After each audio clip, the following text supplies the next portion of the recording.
सी इसको कहते हैं खीर আজি লগৰখিনিৰ কাৰণে কিবা এটা স্পেচিয়েল বনাই লৈ যাওঁ বুলি ভাবিছোঁ সদায় মই যেতিয়া ভিডিঅ' এটা ফেচবুক বা ইউটিউবত আপলোড কৰোঁ তেতিয়া চবেই এটাই কথা কৈ থাকে লগৰখিনি যে সদায় ভিডিঅ'বিলাক বনাই বনাই হয়তোতো অকলে খাওঁ নহ'লে ইউটিউব ফেচবুকত এইবোৰত দিবলৈ বনাওঁ আমাকতো কেতিয়াও বনাই নোখোৱাওঁ পিছে কথাটো হয়ো বাৰু মই সেয়েহে ভাবিলোঁ আজি সিহঁতৰ কাৰণে কিবা এটা মিঠা বনাই লৈ যাওঁ আৰু মিঠা বনাবলৈ লওঁতে মোৰ হাতত আছিল অপশ্যন দুটা এটা ইয়াতো মই পায়স বনাব লাগিব নহ'লে মই হালোৱা বনাব লাগিব এতিয়া যিহেতু গাজৰৰ ছিজনো তো মই ভাবিলোঁ যে গাজৰ হালোৱা বনাওঁ পিছে গাজৰ হালোৱা আগতে বনোৱা নাছিলোঁ কিন্তু ইউটিউবত চাই থাকোঁতে এটা নতুন ধৰণেৰে দেখা পালোঁ আৰু যোনটো ৰেচিপিত আপুনি পায়স বুলিও ক'ব পাৰে আৰু হালোৱা বুলিও ক'ব পাৰে তো আজি তেনেকৈয়ে বনালোঁ গাজৰৰ এটা স্পেচিয়েল ৰেচিপি কেনেকৈ বনালোঁ চাওঁ আহকচোন আজি গাজৰৰ ৰেচিপিটো বনাবৰ কাৰণে মই প্ৰথমে 6 পৰা 7টামান গাজৰ ল'লোঁ আৰু গাজৰখিনি ভালদৰে বাকলি গুচাই লৈ এতিয়া সৰু সৰু টুকুৰা কেইটামান কৰি এইখিনি মই কুকাৰত সিজাই ল'লোঁ আগতে মায়ে যেতিয়া গাজৰৰ হালোৱা বনাইছিলে প্ৰায় ৰুকনিত ৰুখি লৈছিলে কিন্তু এতিয়া মই এইটো নতুন ধৰণে এটাৰে দেখিলোঁ ভিডিঅ' আৰু সেয়েহে মই এতিয়া এইখিনি সিজাই লৈ বনাবলৈ ল'ম যেতিয়া মোৰ গাজৰখিনি সিজি হৈ গ'ল এয়া মই এখন থালত উলিয়াই গাজৰখিনি ঠাণ্ডা হ'বলৈ দিলোঁ আৰু আনফালে আমাৰ ঘৰৰ পৰা অনা অকণমান জহা চাউল আছিলে সেই জহা চাউলকেইটা মই এটা মিক্সিত দি লৈ অলপমান পানীৰ সৈতে পিচি ল'লোঁ এইখিনি পিচি হৈ গ'ল এতিয়া মই এইডালৰ সহায়ত গাজৰখিনি ভালদৰে মেছ কৰি ল'ম এয়া মোৰ গাজৰখিনি ভালদৰে পিটিকা হৈ গৈছে পিটিকি হোৱাৰ পাছত মই এইখিনি এটা ছাইডত থৈ দিলোঁ ঠাণ্ডা হ'বৰ কাৰণে আৰু এফালে মই পেনখনত অলপমান ঘিউ লৈ পেলাই এই ঘিউখিনি গৰম হোৱালৈ ৰৈ আছোঁ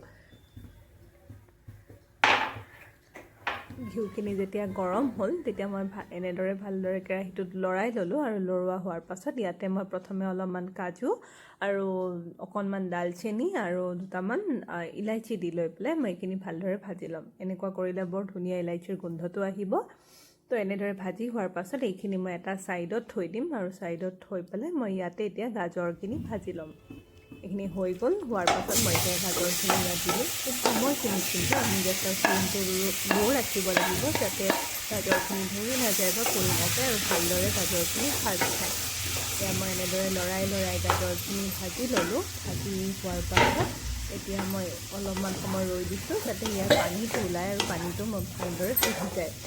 এনেদৰে ভাজি হৈ যেতিয়া যাব তেতিয়া মই ইয়াতে চেনি এড কৰিম আজিকালি যিহেতু চেনি বা মিঠা বহুতে কমাই খায় সেয়েহে মই ইয়াত মাত্ৰ এচামুচ চেনি মই ব্যৱহাৰ কৰিছোঁ এচামুচ মানে এটা চেনি ইউজ কৰিছোঁ আৰু এইখিনিও মই ভালদৰে লৰাই ভাজি ল'লোঁ এতিয়া মই ঢাকনাখন মাৰি এই গাজৰখিনি প্ৰায় 10 মিনিটমান সময়ৰ কাৰণে সিজিবলৈ দিম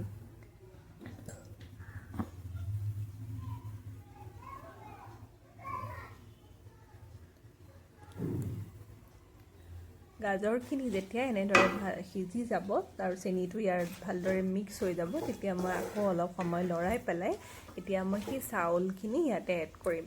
পিচি লোৱা এই চাউলখিনি পানীৰে সৈতে মই গাজৰখিনি দি দিলোঁ আৰু দি লৈ পেলাই ভালদৰে হেতাৰে লৰাই পেলাই মিক্স কৰি ল'ম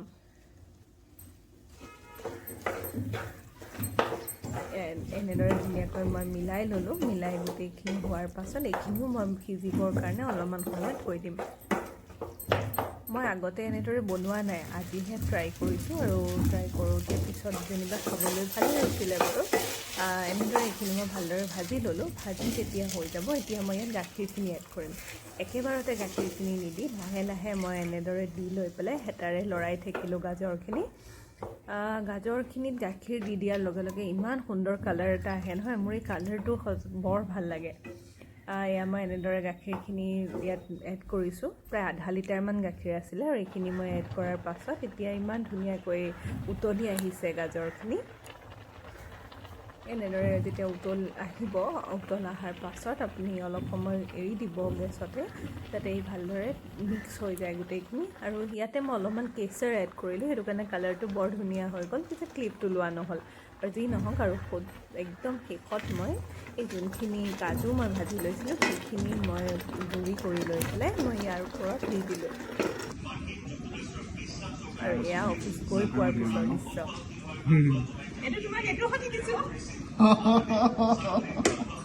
सी इसको कहते हैं खीर বৰ ভাল লাগিলে তেতিয়া ভাল ৰিয়েকশ্যন এটা দিলে মোৰ খুব ভাল লাগিলে খোৱাৰ পাছত মই ইয়াৰ কামৰ মাজে মাজে হালোৱাৰ সোৱাদ ল'লোঁ আৰু এয়া আমাৰ বিশ্বকো অলপ দিলোঁ তাৰপাছত আজি মই কিবা এটা